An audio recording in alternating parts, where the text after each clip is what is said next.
much. YouTube it. I just want to let you know, I've already gone to 5 talks, so I'm here just for you. Okay, Doug, so it's time to get started. So first I put on hat of the guy that is doing all 25 senior experiences and welcome the audience here. Thank you for coming, appreciate that. Want to point out that we still have 7 left after this.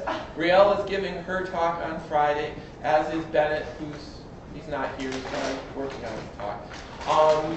And then we've got 5 more next week. So there are plenty more to see still. So I want to invite you to those. If you don't have a chance or a friend doesn't have a chance to see it, you can see it on YouTube. Here's there for the 2 people that have new audience members. I'll let you know that. Anyhow, now I'll put on the advisor hats. My great pleasure to introduce Mike. It's nice having a chemistry major that wants to teach. So I kind of knew I wanted to teach back in the day when I was a chemistry major at Butler. And that it was never an easy path to quite find your way to do these things. And then when I got to Lawrence, I realized that being a education major is a lot of work in Wisconsin because there's a lot of stuff DPI wants from you.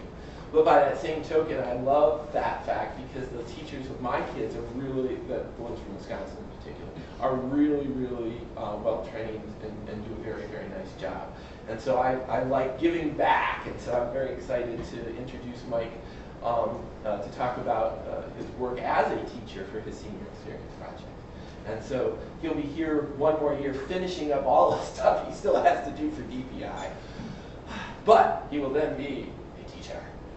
Without further ado, sir.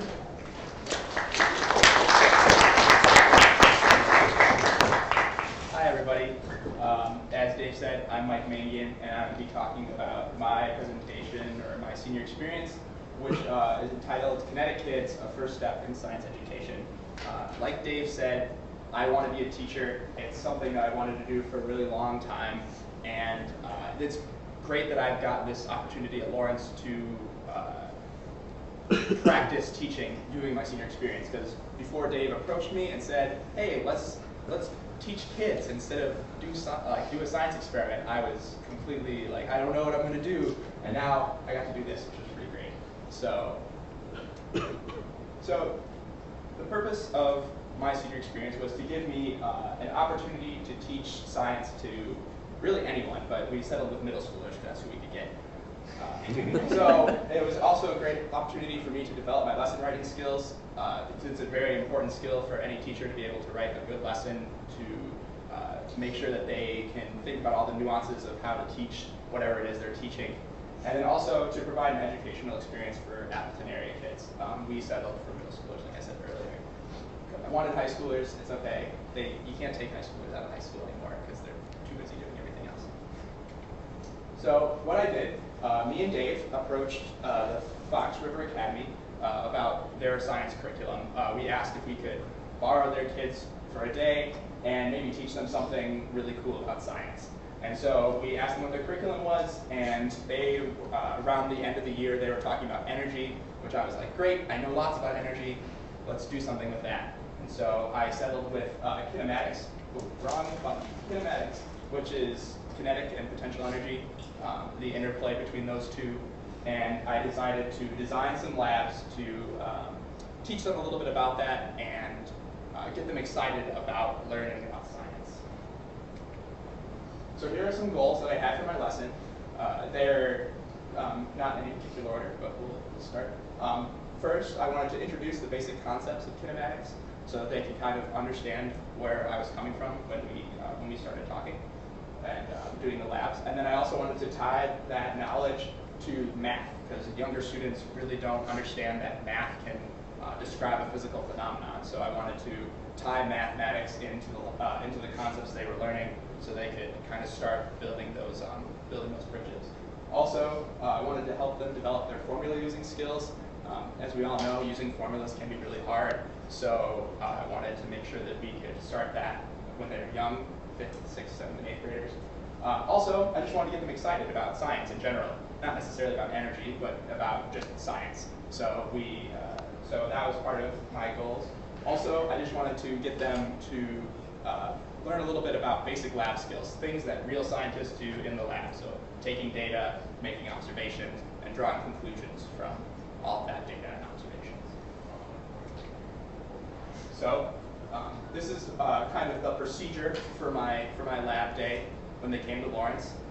So prior to the lab, I sent them a pre-lab, which anybody who's a chemistry student or any kind of science has done a pre-lab before. So I sent the pre-lab to them so they could kind of get to know what we were going to be talking about and prepare for the day that they got here.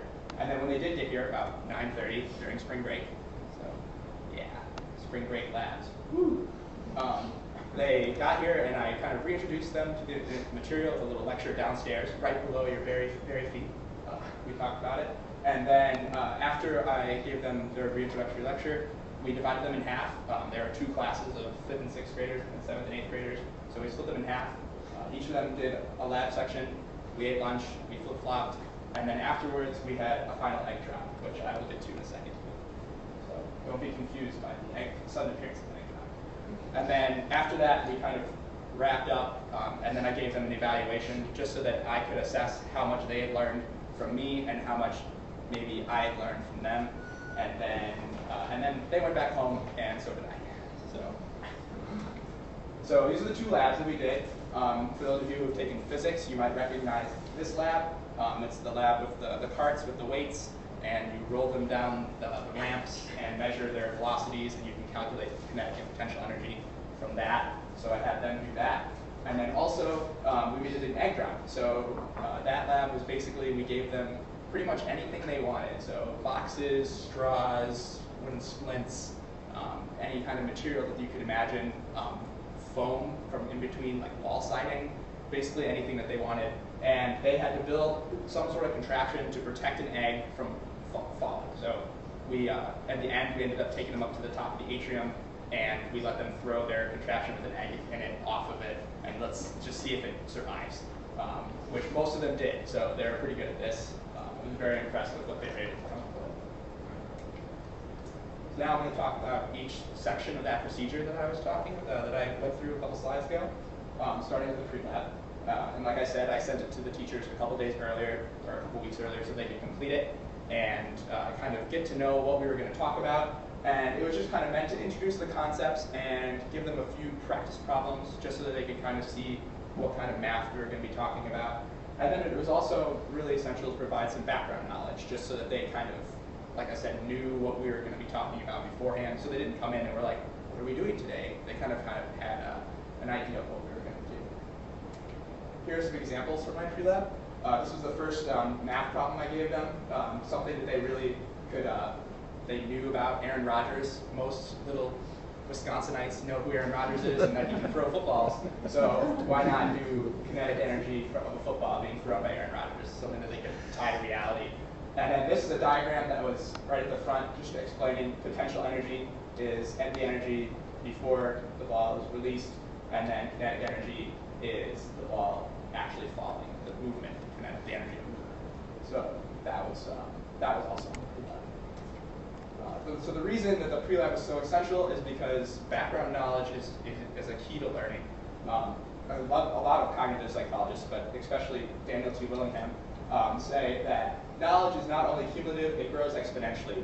Those with a rich base of factual knowledge find it easier to learn more. The rich get richer.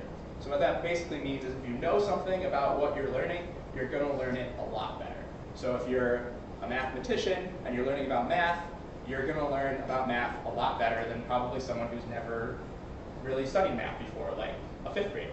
So you kind of have to give them a little bit beforehand so they can know something about what they're talking about.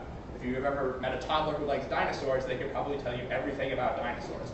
But if you ask them about, I don't know, like airplanes, they probably wouldn't know anything. So you have to kind of like let them know. You gotta let them know what you're going to talk about beforehand. So that was what the basic idea of the pre-lab was, just to give them some background knowledge and energy. So then they got here, and we were going to reintroduce them to the material downstairs. We just kind of had a little PowerPoint re-explaining all of the math and the concepts that we were going to talk about. And then I did some cool demonstrations, and so did Chelsea. She's right there. There she is. And so we did some demonstrations, and here are a few pictures of the demonstrations we did. This one, these are popsicle sticks, and they've all been intertwined in a certain way. And so when you're holding them, they kind of build up this potential, and then when you let go, they kind of cascade like this. It's really hard to show without a video, but the video would take too long, so I'm not showing you the video. Also, this is another example of kinetic and potential energy in an interplay. Take a basketball and a tennis ball and hold them and then drop them at the same time. When the basketball hits the ground, they hit the tennis ball and shoots the tennis ball really high in the air. And that's just really exciting for kids because they don't expect that to happen. And then also, we took some Eppendorf tubes and we filled them with dry ice and water and we let them explode, which explosions really get kids amped. So that was an excellent way to get them excited about what we were going to do, and a great example of the buildup of potential energy and then it being used as kinetic. So now I'm going to move to the laboratories. Both laboratories were designed seeking to accomplish different lesson goals. So with each one, I wanted to kind of focus on several of the lesson goals and then try to achieve them. And they are also meant to appeal to different types of learners. As you probably all know, people learn differently depending on who they are. You know, some people are really good at one thing, some people are really good at the other. And that is explained by Howard Gardner, who's another cognitive psychologist, who has described that there are multiple intelligences that affect how we learn. A few examples are musical, spatial, linguistic, mathematical, interpersonal, and intrapersonal. So there are some people who are just really good at talking and like socializing with people. There are some people who are just really good at music. There are some people who can see math like in their head and they can like look at some like a 3D picture and they understand what it represents. These are all things that kind of show what kind of intelligence you probably have some sort of strength in. And then of course there are other things that maybe you're a little weaker at. Maybe some of you or some people are not as good at math, being one of them. Or maybe you're not that great at interacting with other people. All those things are okay. It's just this weakness and the strengths of what you're capable of your intelligence is in your head. So each lab was designed around a different type of intelligence. The CART lab was designed for more logical and mathematical intelligence. So it was a lot more data driven and a lot more using formulas and doing math. So they were given a lot of different opportunities to calculate and to work through different mathematical problems. Whereas the egg drop lab was more designed for spatial and creative intelligence. They were given a problem and they had to be creative and use their intuition to solve that problem. How do you make that egg survive when you throw it off the atrium? And so it was really focused on that and observations with a little bit of data because science needs to have some data to back it up. But it was mainly an observational type of lab. So first I'm going to show you some stuff from the first lab, the CARTS lab. I really like cool titles, so Kinetic CARTS, that's what I decided to call it. This lab focused more on scientific method and it was much more structured, as I said, because it was both more focused on the math. So we were doing data collection and multiple trials and all that kind of stuff. Really just kind of more structured and formal than you would see more in like a high school laboratory, where that you get the worksheet or the handout and then you go through the whole thing and then you get a conclusion at the end with your calculations. Here's some stuff from the handout that I gave them. This is the data table that I gave them to fill out and then use for their calculations. And these are some of the questions I asked them afterwards. So after they had done all the math and figured out the kinetic and potential energy of their carts, they were asked these questions to kind of think about them in a little bit more of a theoretical and conceptual way.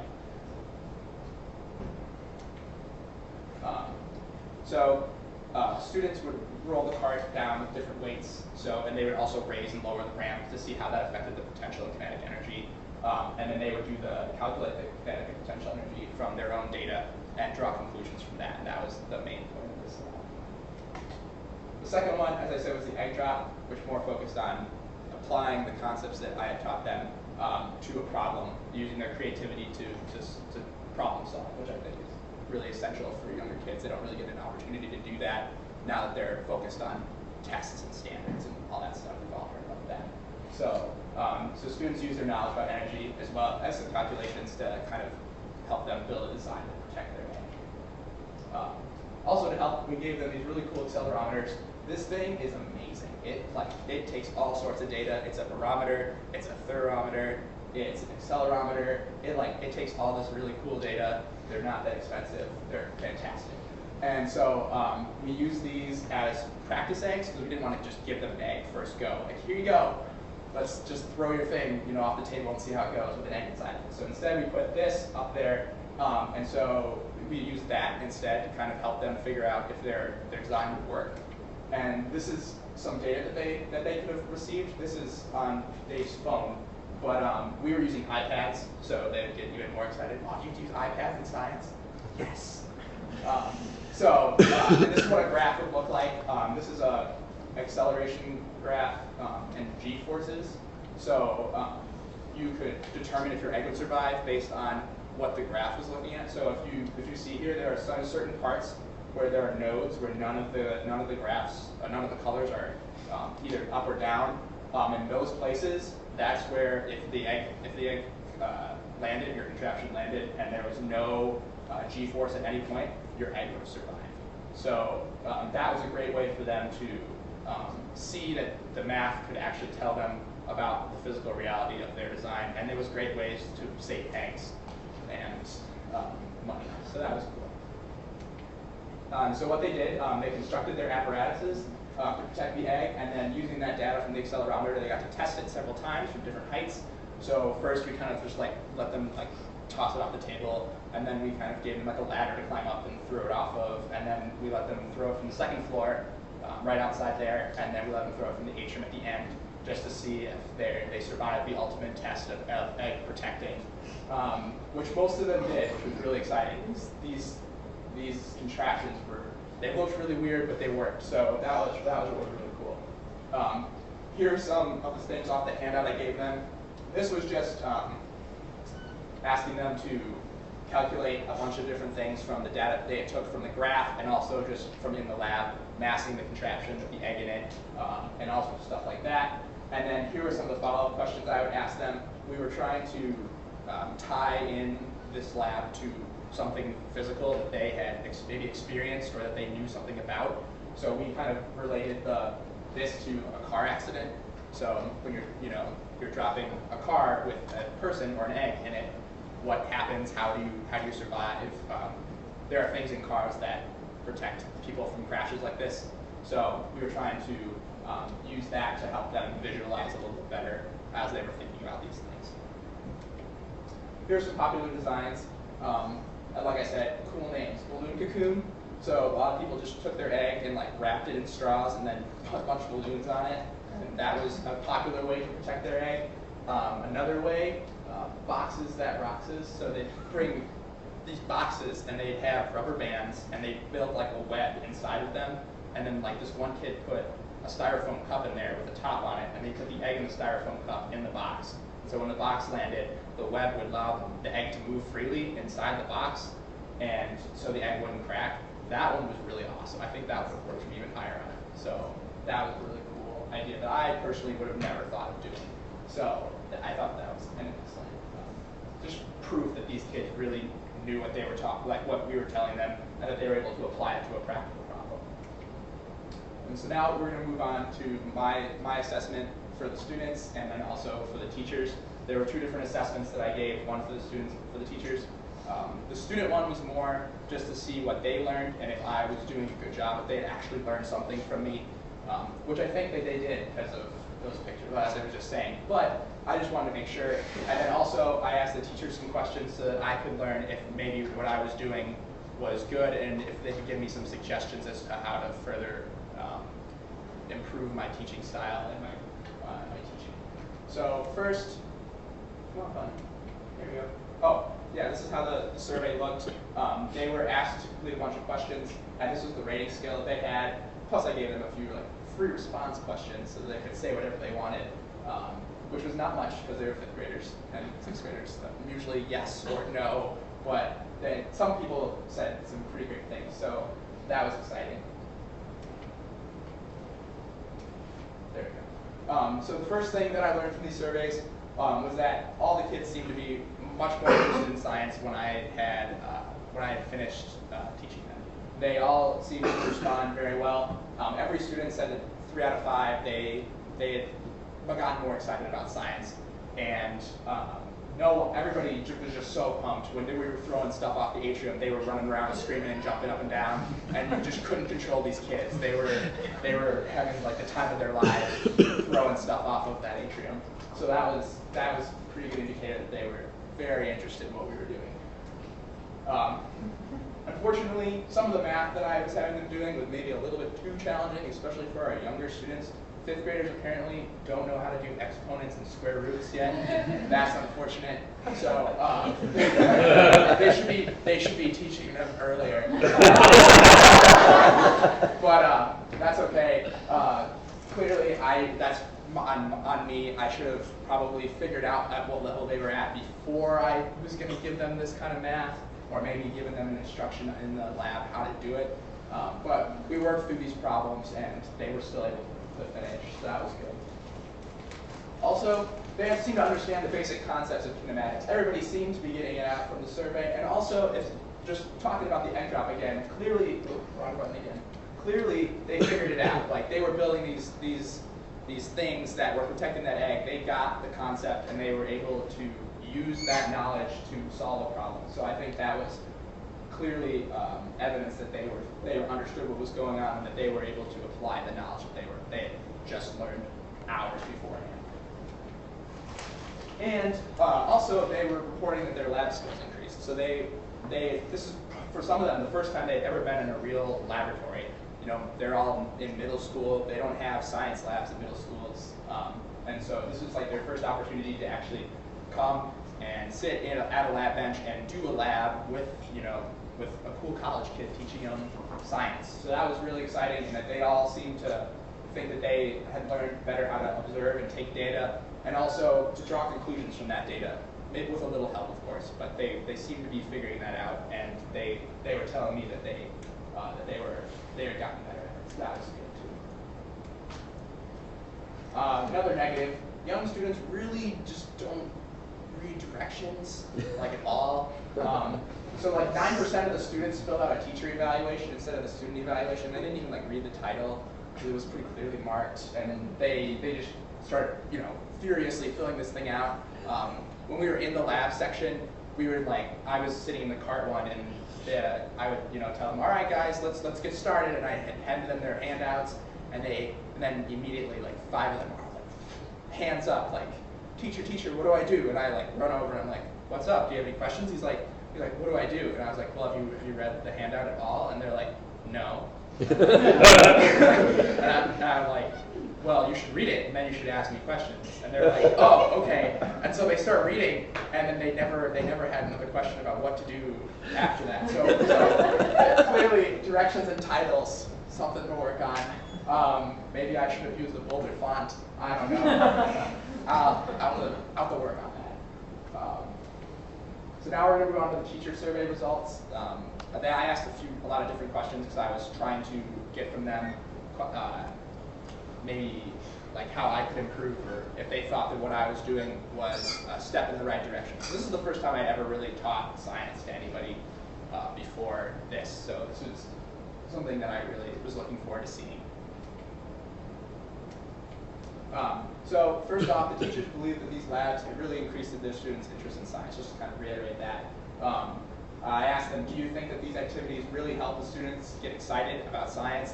And they said, yes, great job. These are quotes from the 2 teachers that were here. Great job developing hands-on learning opportunities for students. And absolutely, it's fun to see them get an application for these concepts. Like I said earlier, schools now are so focused on standardized tests and meeting standards that they don't get to do stuff like this anymore. So really giving them the opportunity to come and apply their knowledge to a practical problem, or to really do a laboratory, because in middle school I don't really think you get to do that kind of stuff. So this is a really great opportunity for them to get excited about doing that and see that it's fun to do science at an earlier age. So you don't get to high school and you're like, science is not cool or whatever. That's I don't know where that comes from, but apparently some kids think that. So good to start from the beginning.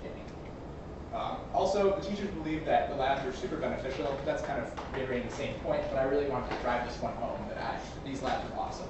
So students were, learning from beginning to end, excited, and always great. It's always great to see them excited about science. And also, just to talk about something that I talked about just the last slide, it was exceptionally beneficial. So much time has been dropped from science and social science because of No Child Left Behind. So, giving them the opportunity again to just do a lab and do science in a college laboratory, like that's really cool. I never got to go to a college laboratory when I was in middle school. The first time I ever walked into one was when I came to Lawrence, so that was pretty exciting. I also asked them what they thought of my teaching style. Some quotes from that: fun and engaging manner, and respectful and supportive. So that's good. Apparently, I'm a supportive teacher. And also, I worked really well one-on-one with students, especially when they had questions, because there was a lot of questions about all sorts of different things. Just kind of about the math, kind of working through that. And then also just, this is the first time they'd ever done a lab, so they would read the instruction, they'd be like, are you sure that's what I'm supposed to do? And like they were very unsure of themselves. So being supportive and being able to work one-on-one with them was very essential to making sure that they were successful. And so to wrap up, I'd just like to say thanks to Dave Hall for being my advisor for 4 years. I would also like to thank Chelsea Hammeister, Sonia Smith, Dan Martin, Lily Yan, and Alan Hodge for giving up their time during spring break to come and help me, because I took their time for like a whole day. It was a day-long process, and they helped me out, so I'd like to thank them for that. I would also like to thank Fox River Academy for letting me steal their middle schoolers for a day.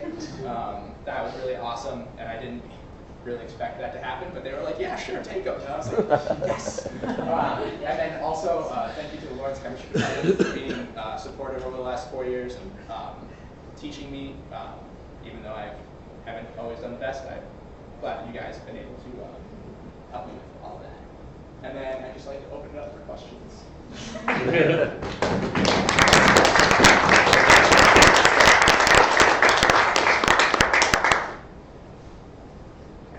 Don't jump all at once. Great job. So this lab was with middle schoolers, but you said you really wanted to do high schoolers. So how do you think you can take what you learned and apply it to your older students?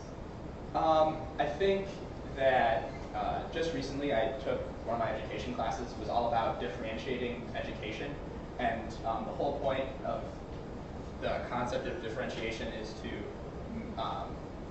take lessons that you have made for a single group and kind of stratifying them to make it possible for all students to be able to get something out of it. Because you all know that, like, when you're in a class, there's the person who gets it immediately and is like, yes, I got this, and takes off and does it.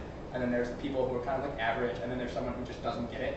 And so the whole idea of differentiation is to make lessons like that. And I think using that kind of skill would work really well to kind of take a lesson that was meant for middle schoolers and make it, ramp it up a little bit and make it kind of more accessible to any kind of student. So I think that would be a cool way. That'd be how I would do that. What was the No Child Left Behind? No Child Left Behind was a legislation passed by President Bush in the first couple of years that he was in office, and it basically set standards for for test scores. So there's a national testing for all students, and basically it tied funding for schools to your test scores. So if your school did not hit the right test scores, then they would lose funding. Which has been, in the long run, really harmful, because schools that couldn't hit the test scores are usually the ones who don't have a lot of funding in the first place. And so when they didn't hit the test scores that they were supposed to hit, they would lose the rest of their funding, and then they'd be even farther behind and farther behind. And then eventually it gave the federal government the right to close schools if they continuously did not hit testing. But I'm pretty sure they've gotten rid of that provision, and since they reauthorized it. President Obama reauthorized it in 2009, I think.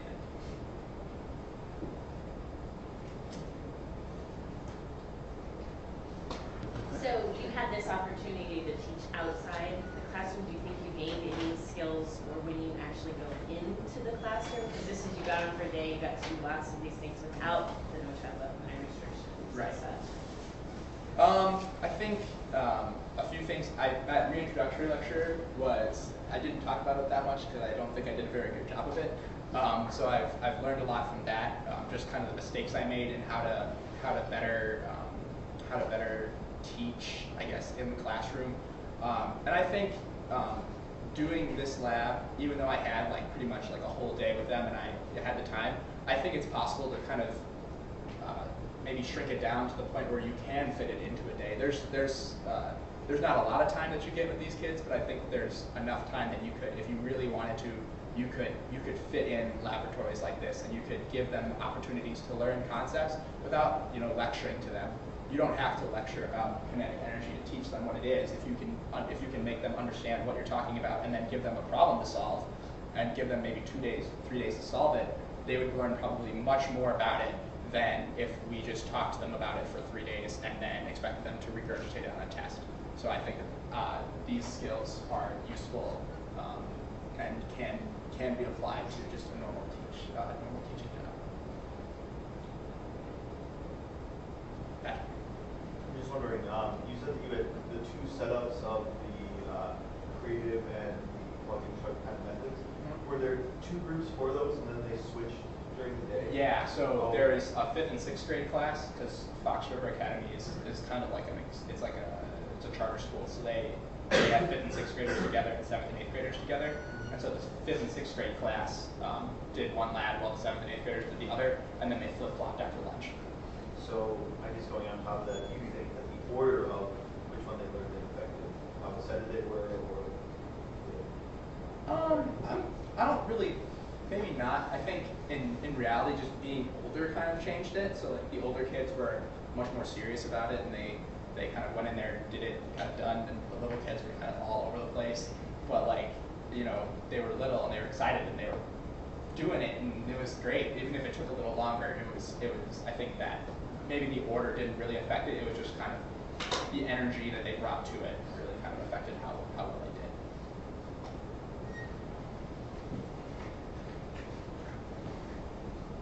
Other questions?